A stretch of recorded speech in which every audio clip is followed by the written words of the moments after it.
These are the men who served in the 84th Infantry Division during the final months of World War II. First committed to action on the Siegfried Line in November 1944, they were quickly caught up in the Battle of the Bulge and the series of conclusive engagements that followed. This is their story. By the beginning of November 1944, the defeat of Germany appeared imminent.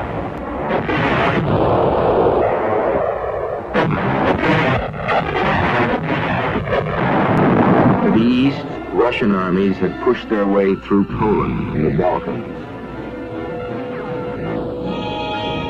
To the south, Anglo-American forces were moving relentlessly up the Italian peninsula. To the west, Allied armies, having advanced through France and the Low Countries, now gathered along the borders of Western Germany.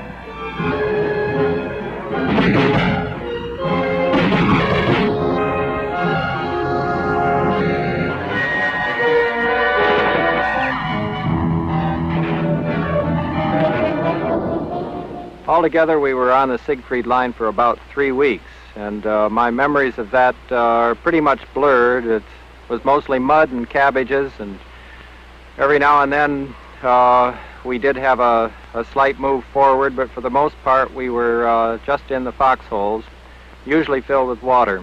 American soldiers, on the whole, I believe, find it very difficult to hate.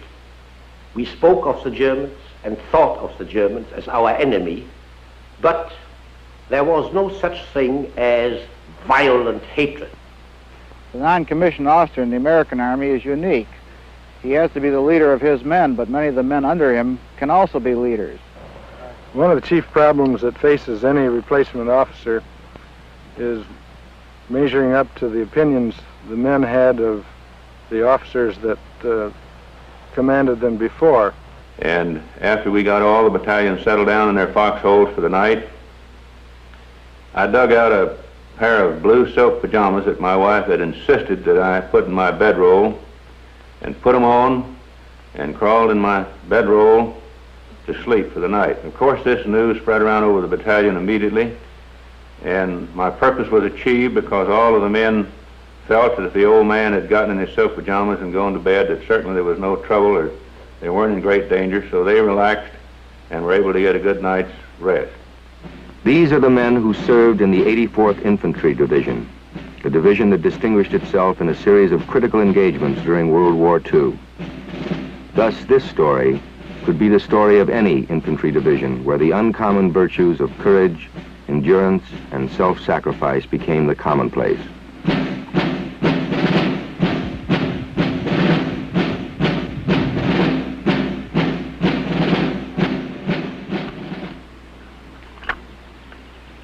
Good old M1 rifle, semi-automatic, breech-loaded. Seems a lot heavier than it did 20 years ago. My name is John Shaw. I was with the 84th Infantry Division as a buck private during World War II.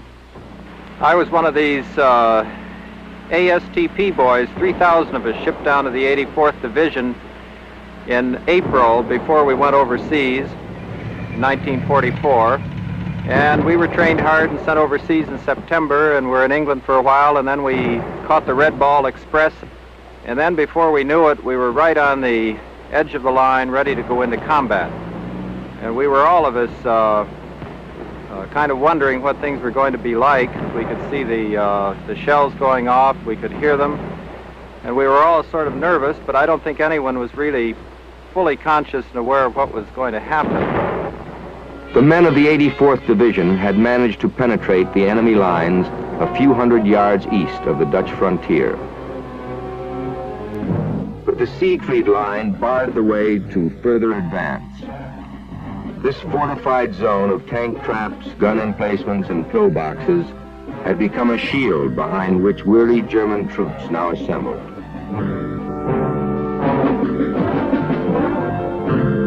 General Siegfried Westphal, Chief of Staff to Field Marshal von Rundstedt, had this to say of the situation. It was essential for the German High Command in the West to gain time in order to re-equip the West fortifications, called Siegfried Line, for defense purposes. We had to make every effort, therefore, to see to it that our troops could maintain this position as long as possible.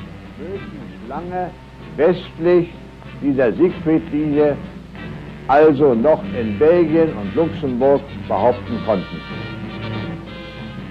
The West fortifications had no weapons. The wire entanglements had been dismantled, and even some of the keys to unlock the rusty dugouts were missing. The defensive value of these constructions was so minimal that the soldiers preferred to live in a trench under the open sky rather than have the concrete ceiling collapse over their heads.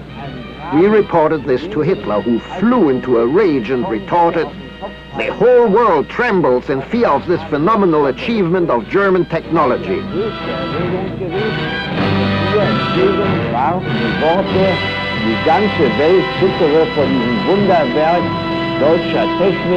The 84th Division's immediate mission, part of a general offensive, was to crack the Siegfried Line at the town of Geilenkirchen, and then establish beachheads on the nearby Rohr River. Beyond lay the main objective, the Rhine. I'm Lieutenant General Lewis W. Truman. During World War II, I was a colonel, Chief of Staff of the 84th Infantry Division, and Chief of Staff to Alexander R. Bowling, the Commanding General of the 84th Division. The intelligence which we received was of the very best. The individuals, clear down to the squad level, were indoctrinated, instructed exactly what their jobs were to be. There is no question but that we had very much confidence that we would be able to carry out this mission. I know also that the regiments, the battalions, the companies, and the platoons and squads had that same feeling of confidence. The 84th Division would be supported by the British on the left and the American 2nd Armored and 102nd Infantry on the right. Facing them were several Volksgrenadier divisions and a number of crack panzer units. At precisely 5 minutes to 7 on the morning of November 18th, an artillery barrage signaled that the attack had commenced.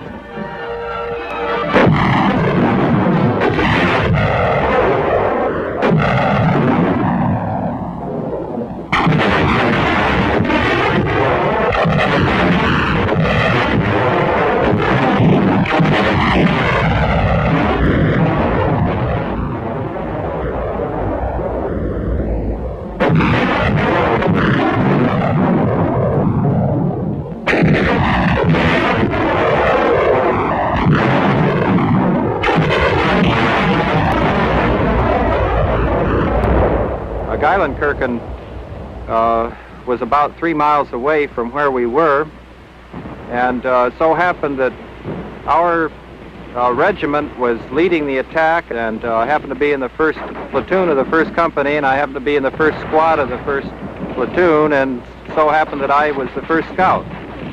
So I was first. And we came through a little woods and out onto a sports plot. So we shot across this clearing and into the outskirts of the town. And there was a trench there, and we walked up the trench, all of us feeling pretty happy at this point and pretty proud of ourselves for having gotten that far. And it seemed to me the whole company was strung out into one big line. And all of a sudden, the German in a window 3 blocks away opened up on our column in this trench with a machine gun. And of course, we all hit the dirt. And we just waited there for somebody to do something. Finally, a British tank lumbered up the street off to our side and fired 2 shells right into that window. And that was the end of that.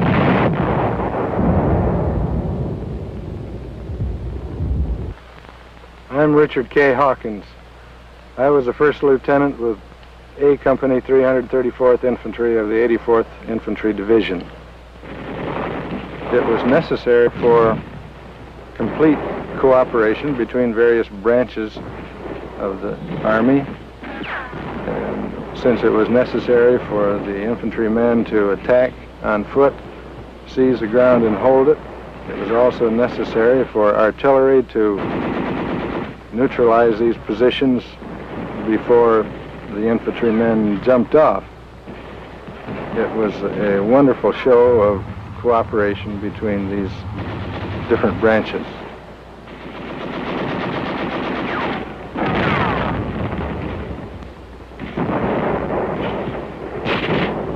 We got through Geilenkirchen and we started on the road that we thought was taking us right to Berlin. We felt great and we were pretty excited about being in the war. And after we'd gone about 500 yards up the road, the 88s started coming in. Like fools, we ran into a little woods, and all of us tried our best to dig into the ground. We used our hands that just tried to claw the dirt, trying to dig in. Meantime, these shells were coming into the trees and bursting all around us, and our friends were being hit and were screaming for medics. This lasted, it seemed, for about half an hour. I suppose it lasted about 5 minutes.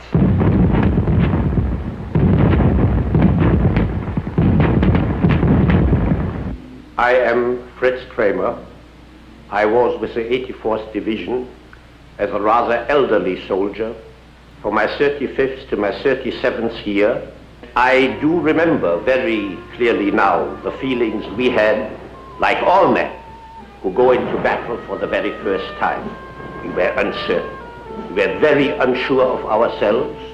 We knew very well that combat was very different from training. And I remember this excitement, and I may frankly say, for all soldiers who may come after us, we were also full of fear. Not necessarily fear of the enemy, but fear of our own making it or not making it. How would we stand up? I think our general told us later that he had been praying in those hours when he committed the men he had trained for the first time for combat. I know now, and we all know now, that the battle went well and that our one regiment that was attached to combat-proven British forces did well, found the praise of the British, and we immediately gained an extraordinary increase in self-confidence. We had met the enemy, and while we certainly hadn't performed any great heroics, we felt our self-confidence greatly increased. I'm Donald Phelps. I was a sergeant in the 333rd Infantry of the 84th Division. We found that we could sneak up to tow boxes easily at night, hit and run. The biggest problem in this type of action was that the regular emplacements of the German Army tow boxes had everything so zeroed in that all major road intersections were under constant interdicting fire.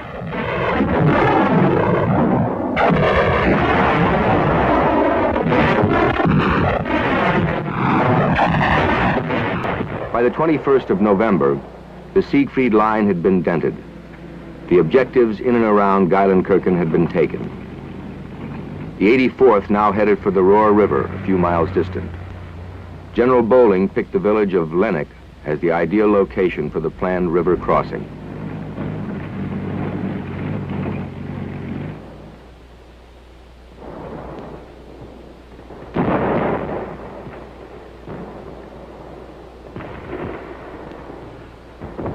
Before our actual combat experience, we always thought that engineers were people who came along after we passed through and repaired bridges and so forth.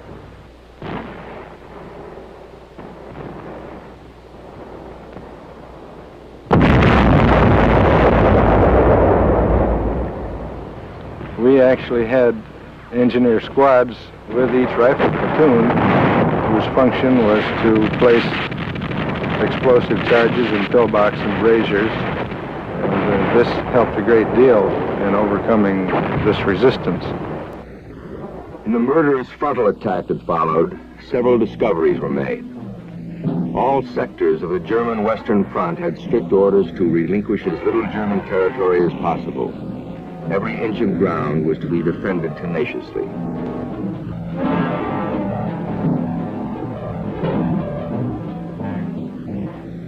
The uncertainty concerning the Allied situation posed an especially conspicuous problem.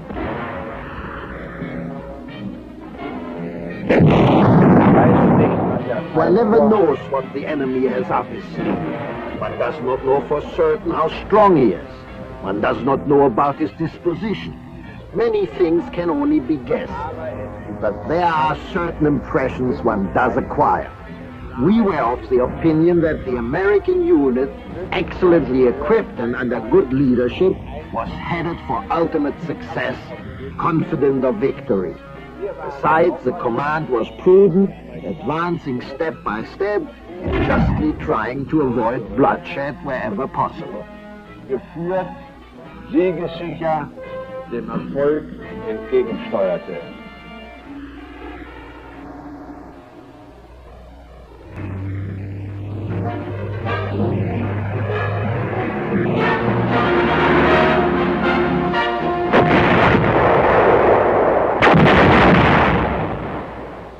By the end of November, the German defenses west of the Ruhr had been either captured or neutralized by men of the 84th Division. On December 2nd, the coveted prize of Lenach fell to the neighboring 102nd Division.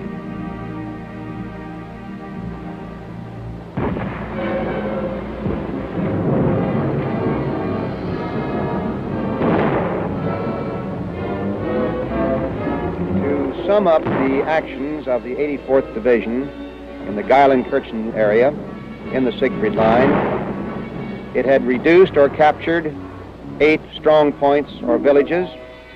It had captured or destroyed over 112 bunkers. It had captured 28 officers and over 1,500 enlisted men. It had engaged 15 different kinds of German units, to include SS troops and panzer units. And we might say, as an overall sum up, every mission had been accomplished.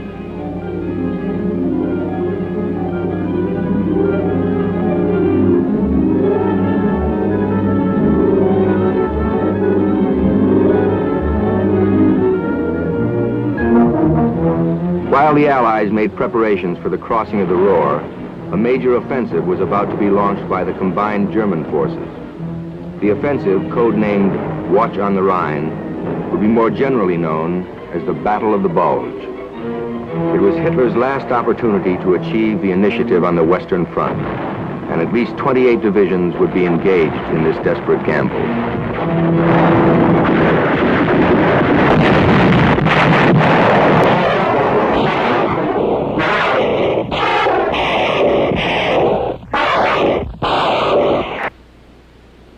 The field that I am on this afternoon is representative of those around Marsh, Belgium that are now being farmed again. In December of 1944, much in contrast, these fields were not being farmed. There were streams of refugees all through the area, again moving out because the intelligence was, or their rumors were, that the Germans again were coming into the town of Marsh.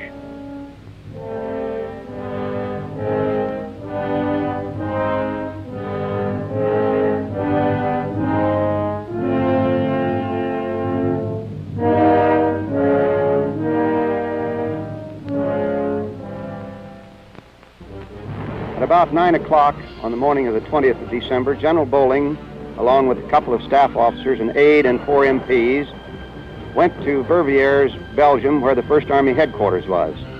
He asked what the enemy information was, and the only thing they could tell him was it was fluid. Also, he asked for what the mission of the division would be in the Marsh area. He was told that there the division should go into an assembly area.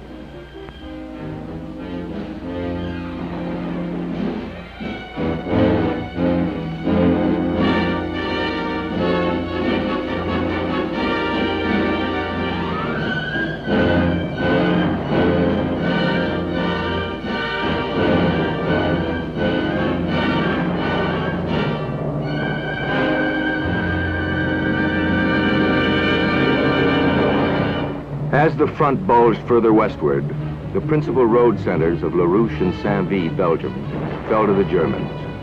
Bastogne was encircled and its capitulation seemed certain. Unless the town of Marche, Belgium, remained in Allied hands, it seemed probable that the Germans could take the River Meuse and sweep on to Paris. The 84th Division was ordered to withdraw from its positions on the Rohr and take up a defensive line along the Marche-Houghton Road. It was at this time that we got sudden orders to move. We were loaded into Army trucks and we started moving back.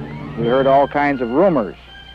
We heard the Germans had broken through. We heard there was a big offensive. Everything was confused, but all we knew, we were on the road and moving again. Of course, it had only been a month before that we'd moved up by truck, so we were kind of used to it. But this was a night move, in the dark, around the back corners, and orders were changed constantly. We never knew from one minute to the next what was going on. On our way back, we ran into trailers bringing up assault boats to cross rivers with. They apparently were for us, but we weren't going to be there to be with them. We finally found that at the end of this truck route, which was very circuitous, we ended up in the town of Marche in Belgium. And although our orders were a little unclear, we were told to hold the town at all costs. We had our first snow at this point, and digging foxholes in icy ground was a little difficult. But we kept always on the move. And our company seemed to be ending up as Division Reserve. So we were sent here and there on little jobs and filling up the gaps and trying to get the situation under control. We spent our first night in Belgium billeted in a huge stone barn with hay and big fat cows and horses chomping around us, and we were excited to be where once again there was some life.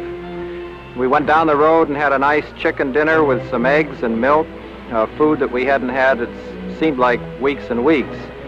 And there seemed to be no nervousness about Germans until later on that night when we spotted way across the valley a column of tanks going up the road, and somebody pointed out that those were German tanks, and we had been told we were miles and miles behind the front.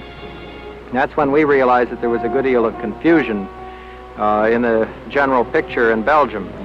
Well, after that, we went by truck to a little town called Wanlan and met a very lovely Belgian woman in a French or a Belgian chateau who had two daughters, and she was just getting them into the car to drive them to Brussels. She said they had an appointment with the oculist, and it was only later that we realized she was fleeing as fast as she could, and she knew that the situation was very bad. And later on that night, we had our first encounter with some German tanks, which came along and fired at us, and we fired back, and they went on back the road that they'd come from. But we realized we were in what they call a fluid situation, with nobody quite certain where the front lines were, least of all us. I'm Major General Bill Sutton, and I was a battalion commander in General Bolling's 84th Rail Splitter Division during World War II. I arrived at the rear CP of the 84th Division in Holland on the 20th of December 1944 and moved down with the division to Marche, Belgium on the 22nd of December. To say that the situation was fluid is putting it lightly. In Marche, Belgium, every other house was occupied by Germans, and there was firing up and down the streets.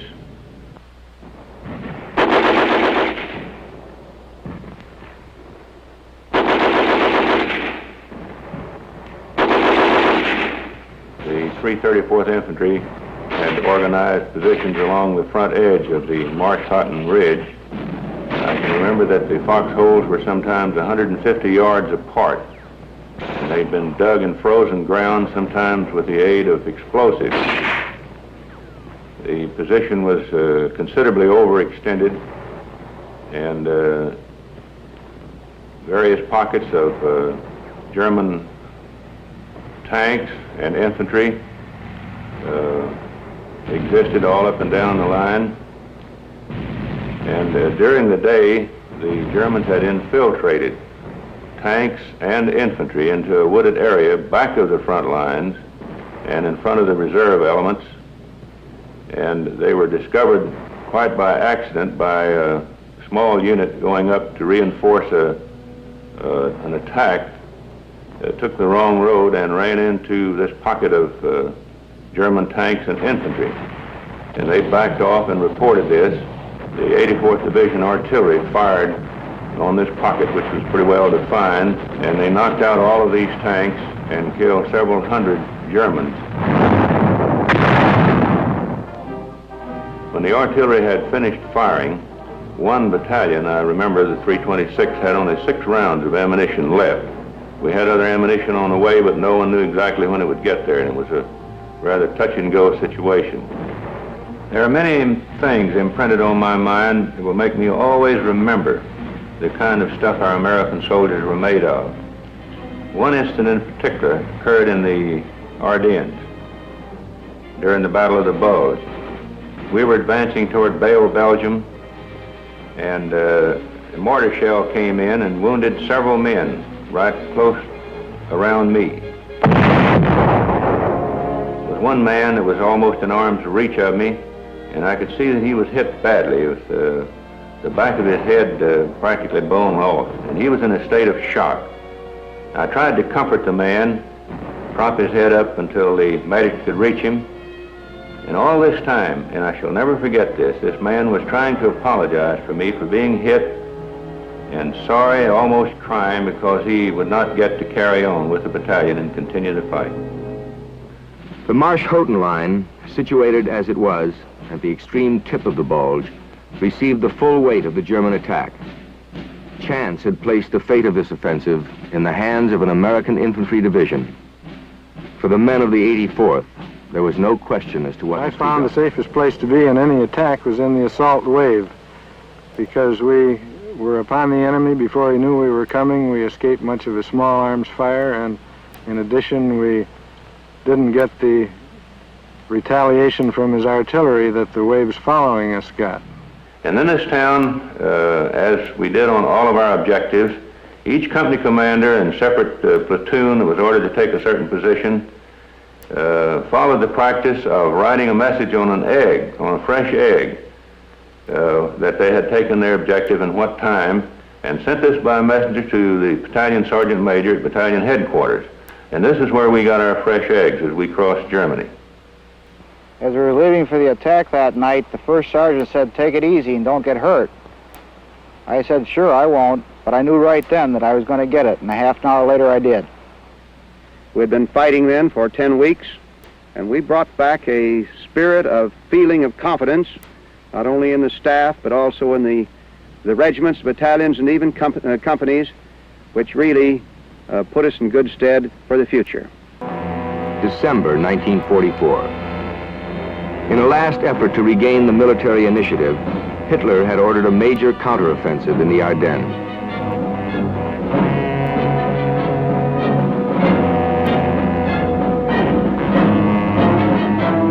As fog and sleet grounded all Allied planes, German infantry and panzer units swept 50 miles into Belgium, recapturing the key road junctions of Saint-Denis and La Rouche, and surrounding the defenders of Bastogne. A major part of the German attack was turned against the town of Marsch, Belgium, the key to the River Meuse, beyond which lay Paris, only recently liberated, and Antwerp, the Allies' chief supply port.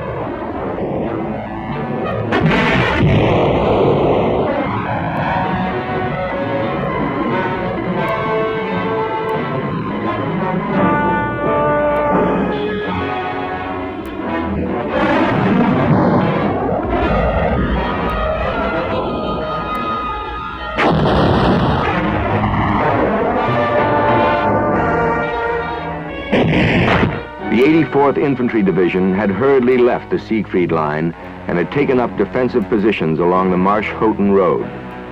Only by the most heroic resistance would the Allies be able to hold in the flanks of the Nazi salient and keep the enemy line from bulging further westward.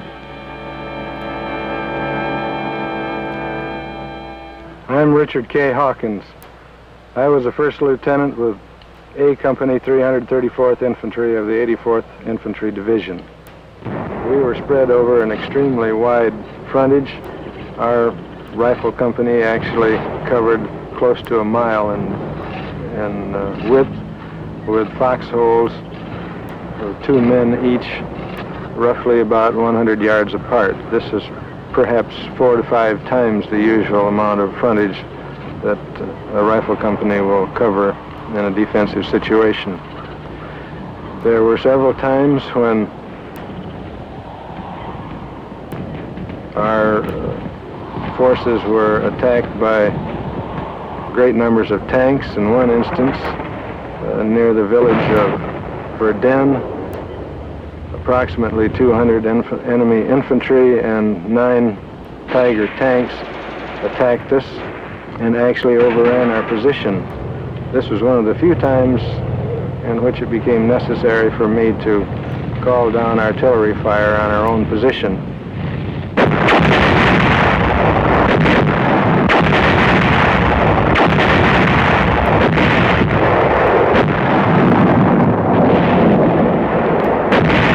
Enemy casualties during the Battle of the Bulge were much higher than ours, due to the fact primarily they were expending themselves against defensive position, and this happens in any battle. However, they had far overextended their supply lines, and many of the troops that we captured had not had any food for some time, and I would say that their casualties outnumbered ours by at least 3 to 1.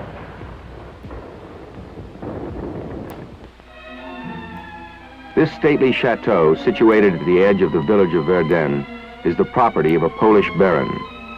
During the December fighting, it became a house of horrors, as it was methodically disfigured by some of the bitterest hand-to-hand fighting of the war. A member of the family recalls. My name is Elizabeth de Radziski, and I spent many days in the castle at Verdun. We witnessed the whole battle, and I was with my father and a few people from the village, and some friends who had come here to find shelter.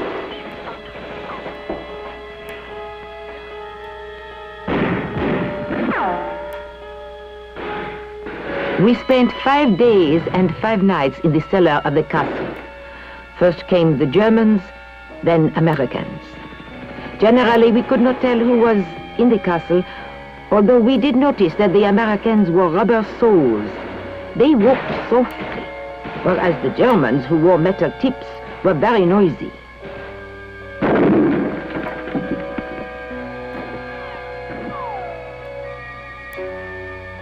Our food consisted of bread, some butter, and ham. The real problem was to get water.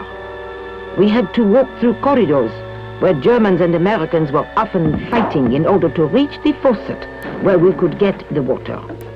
Sometimes we would meet Americans, sometimes Germans.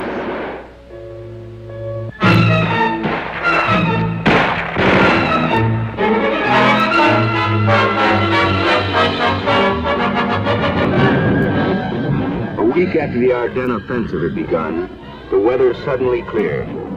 Allied air reconnaissance and bombardment was now possible.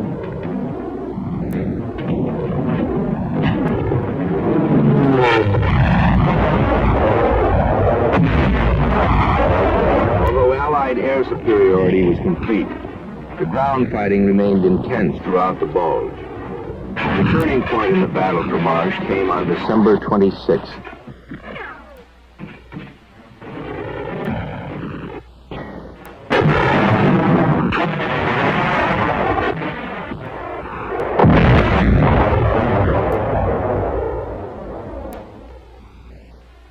I'm Donald Phelps. I was a sergeant in the 333rd Infantry of the 84th Division.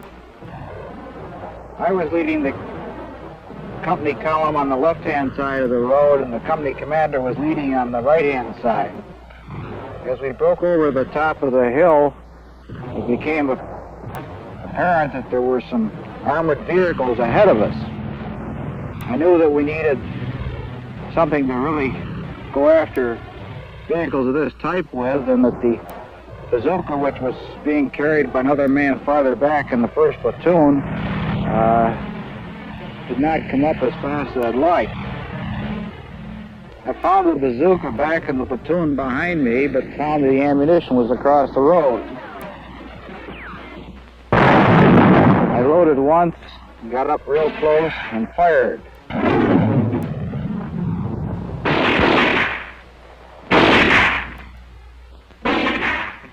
I was very gratified that the bazooka worked properly and I made a good hit. I'd never fired one before. I made 2 or 3 trips back to the ammunition supply and up and fired again. All of a sudden, somebody had spotted that we needed some help in that area, and some of our artillery fired. A piece of shrapnel flew across my hand and arm, and as it came, I felt it burn, and I heard it bounce off the end of the bazooka. I realized I'd been hit, but it didn't seem too serious. One of the men near me also realized I'd been hit, and he came over to see if he'd give me aid. We succeeded in putting a tourniquet around my arm by using my belt, but then I started back down the road. After we got back to a couple of platoons, action was such that I could stand up and walk down the road, and all I could think of was, "Merry Christmas, boys."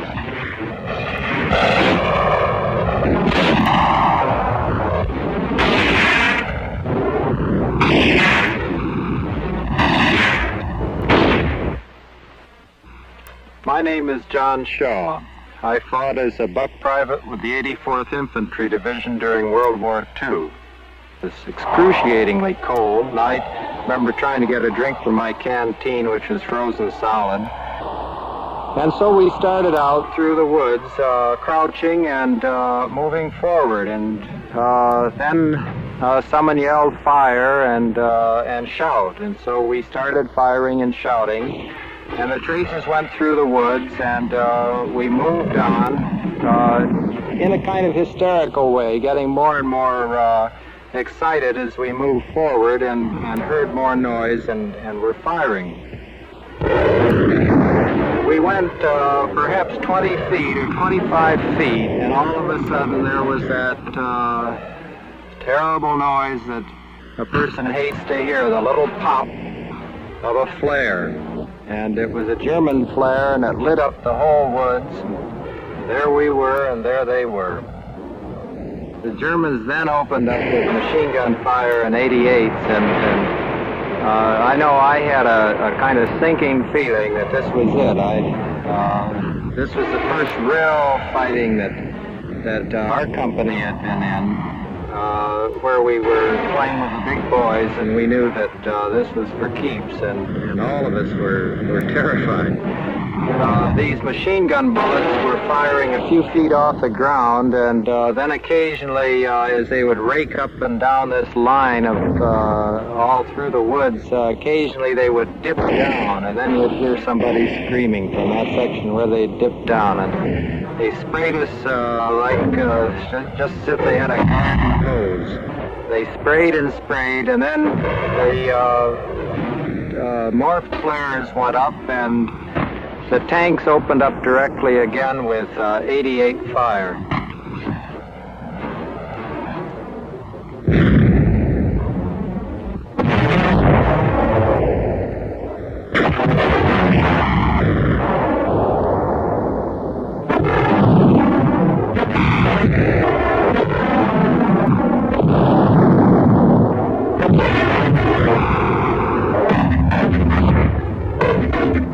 On my left, killed outright, and the man on my right, on the other side, who was equally close, was wounded very seriously. His kneecap was blown off, and the cries and shrieks of wounded really went up then.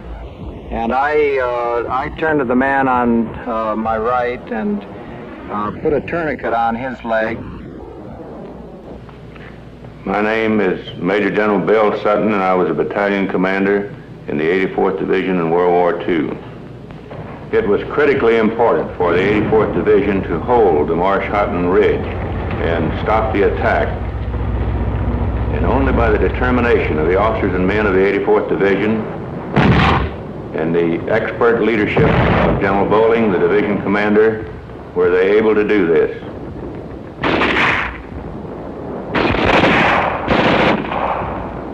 After the German advance was stopped in the last few days of December, the Germans were noticed to be digging in front of the position, which indicated they did not intend to continue attacking.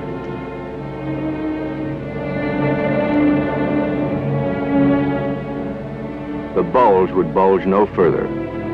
Hitler had again misjudged the capacity of the American soldier.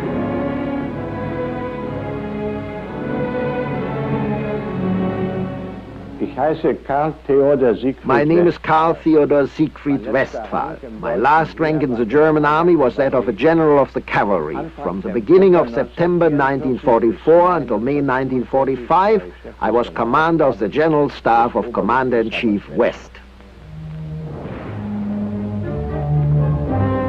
Hitler had a vast and extensive technical military knowledge, but he was a fanatic. Fanatics are known for their disability to keep a cool head and weigh their thoughts carefully. This, however, is an absolute necessity for the strategist. At the same time, Hitler was not inclined to consider the enemy capable of accurate and fast action. He was and remained a military dilettante. Das ist aber Voraussetzung für den Strategen. Ebenso war nicht geneigt, dem Gegner richtiges und schnelles Handeln zuzubilden. Daran ist gescheitert. War und blieb ein militärischer Dilettant.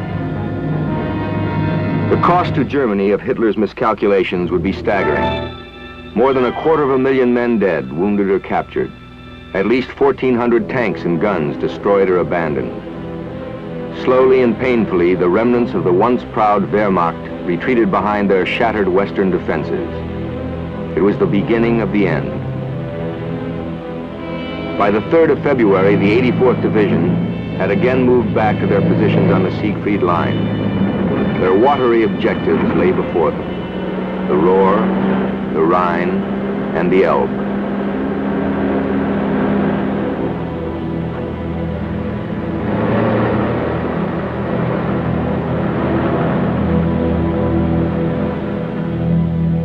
I'm Lieutenant General Lewis W. Truman. During World War II, I was a colonel, Chief of Staff of the 84th Infantry Division, and Chief of Staff for Alexander R. Bowling, who was the commanding general of the 84th Infantry Division. The Ruhr River crossing was one of the most thoroughly rehearsed river crossings of any unit in the European theater. The original crossing date was to be 10 February, but it was postponed because the Germans had flooded the area. So we then had about 2 more weeks in which to work out all the details very thoroughly and to rehearse all the units for the overall operation.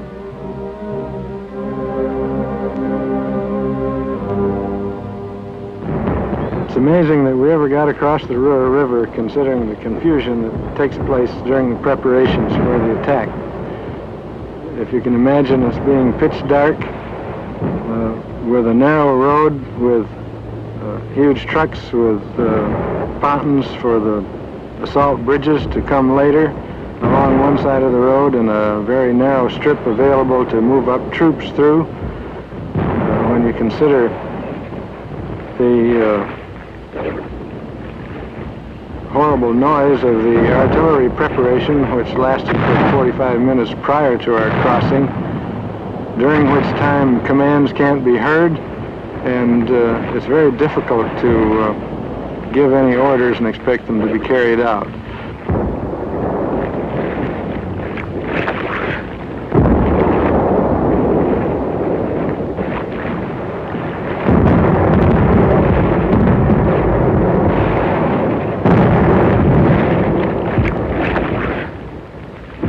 had constructed a rather wide band of wire, barbed wire, on the far side of the Roar River and studded it with S mines, which bounced up in the air when triggered off about 6 feet and exploded there, making it impossible for anybody to avoid the fragment. This minefield and barbed wire on the far side of the river made the Roar River one of the biggest little rivers in the world as far as I was concerned.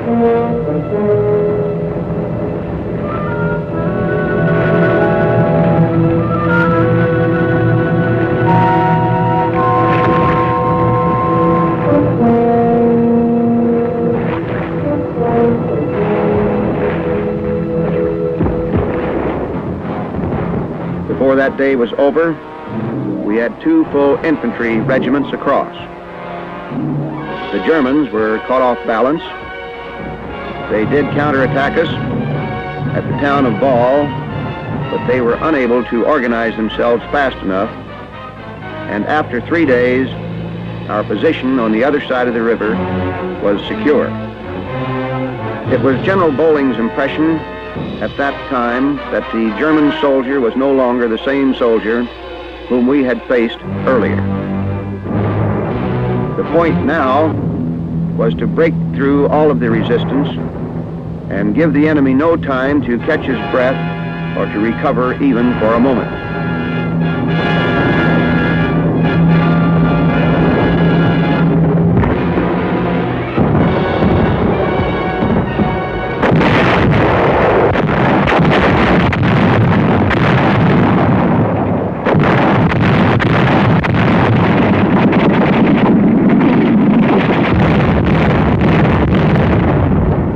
The final phase of the war began for us on April the 1st when we crossed the Rhine.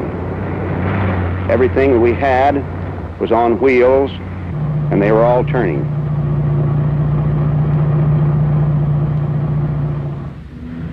We rolled across the northern part of Germany on autobahns for the most part, at great speeds and long convoys. This was exciting because we were covering so much ground compared to what it had been like on the Siegfried line earlier. And we rarely had to get out of the trucks except when we'd run into a rash of firing, then we'd have to jump out and run for cover, and then after a while the whatever difficulty would be taken care of, and then we'd roll on again. If combat can be described as fun, this was, because the weather was fine and we were rolling and we were going through a part of Germany which had not been much shot up, and we saw civilians for the first time, German civilians, and we were able to shout at Troy lines and do all the things soldiers like to do. Allied morale was high, for each man of the 84th knew that the war was near its end. During the more and more frequent lulls in fighting, there was time for a little relaxing, time even for the humorous anecdote.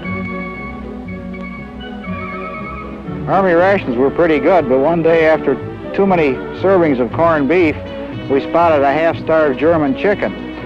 One of the men went out gunning for it. He was using an M1 rifle, but he had armor-piercing bullets in it. The soup we made that night, we had to strain the bones through our teeth. I am Fritz Kramer. I was with the 84th Division as a rather elderly soldier from my 35th to my 37th year. In one respect, I have to admit, however, I probably was not a very typical and normal soldier. I did like the army food. I wanted to get lots of food, I got it. I wanted to get simple food, I got it. Very many of my playmates felt that the army food was not good, but I must say in this connection that I have found in life that the people who, when traveling, complain that the oysters are never fresh enough and the champagne never cold enough are generally people who at home had neither champagne nor oysters.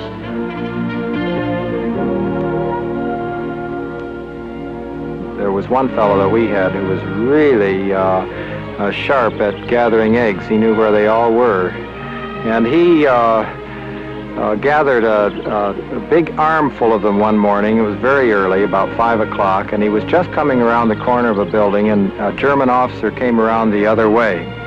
And they stared at each other for a second, and then he took the eggs that he had in one hand, and he threw them all, about 5 or 6 of them, right at the German officer. And the German then ran around the building the other side. And later on, the German said to us in impeccable English, he said, "You know, you fellas are lousy soldiers." He said, "I've been trying to surrender all night long." And he said, "Now finally you throw eggs at me." And here he said, "I've been trying to surrender."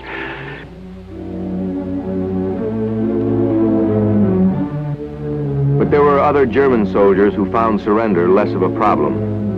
This experience was noted by a new member of the 84th Division, Lieutenant Colonel Alexander Bowling, Jr., then a rifle company commander and a son of the commanding general. He had only recently escaped from a German prisoner of war camp. By the end of April, A Company had reached the Elbe River. And this started a short but rather strange life for the men in the unit. The Germans had naturally withdrawn across the river to the other side, and they permitted us, strangely enough, to enjoy a degree of freedom during the daylight hours.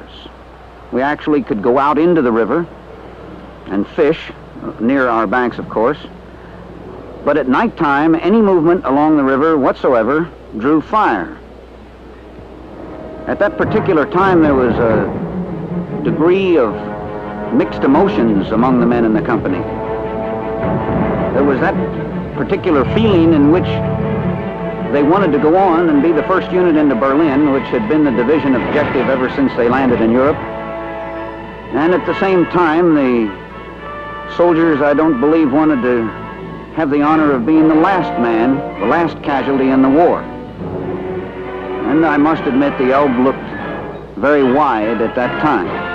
After just a few days, really, on the Elbe, we awoke one morning and discovered, much to the amazement of everybody, that the far bank was virtually covered with tens of thousands of German soldiers, desperately trying to get across to our side. It was quite apparent that there was no effort, that this wasn't an attack, and as a result, there was no effort on our part to prevent this crossing. They were trying to get across on rafts that they had made during the night, and on boats, on inner tubes, any way they could get across, and they were quite successful. And this, of course, was the day when our battalion, and I guess the division, captured the largest number of prisoners. The war wasn't over, but the Germans had decided that they were going to surrender to us rather than to the Russians. One of the lasting memories for me of this last action was when General Bowling and I crossed the very swift Elbe River to meet the oncoming Russians. This was on the 26th of April. On the far bank of the river were at least 10,000 German soldiers who had not yet been taken prisoner. Some were wounded, others were sick, and all were thoroughly demoralized. The very sight, though, of so many men trapped there on the other side of the river symbolized for me the total collapse of the German army and the absolute conclusion of hostilities. When we finally encountered the Russians on the opposite bank of the Elbe, they appeared to be a rather motley, disorganized crew with all kinds of transportation, including horse-drawn wagons, ambulances, motorcycles, bicycles, and even a few riding bareback plow horses. They were a very friendly, boisterous lot who seemed extremely happy to meet up with the Americans and finally realize that the war was at an end. For those who met at the Elbe on that April day in 1945, the war had reached its inevitable conclusion. On May 7th, the end would be made official by the formal surrender of all German forces to the Allies. The Third Reich, which Hitler had proclaimed would last 1,000 years, now lay buried within the rubble of a devastated Germany. For the majority of Germans, there was nothing left to fight with. nothing left to fight for.